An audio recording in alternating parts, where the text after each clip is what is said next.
Minister of State for External Affairs Dr. R.K. Ranjan has urged Prime Minister Narendra Modi's strong intervention to the prevailing crisis in the state and asserted that a call for peace from him will make a humongous impact and make both the warring communities fall in line. R.K. Ranjan, in a letter to Prime Minister Modi dated February 28, said considering the fluid law and order situation due to ethnic strife and tension, the people-to-people contact movement via civil society organizations of Meiteis and Kukis may be started. He pointed out that there are credible civil society organizations like the time-tested Manipur Cultural Integration Conference, which the PMO can look into to start negotiation for a practical, amicable solution.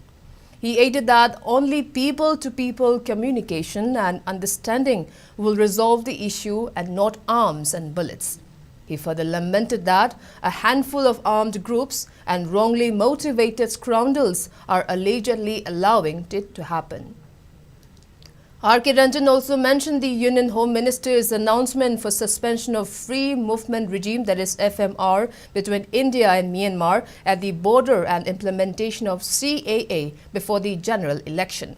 He also pushed for implementation of NRC in states like Manipur, adopting the base year as 1961 as decided by the state cabinet or 1951 as proposed by many indigenous citizens, so to segregate the foreigners from the indigenous people.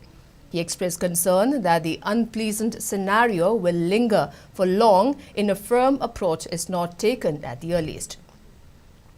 The minister also briefed about the prevailing situation in More town, fencing of Indo-Myanmar border, rise in smuggling of drugs and arms along the border, and infiltration of illegal immigrants, among others, in his letter to the Prime Minister.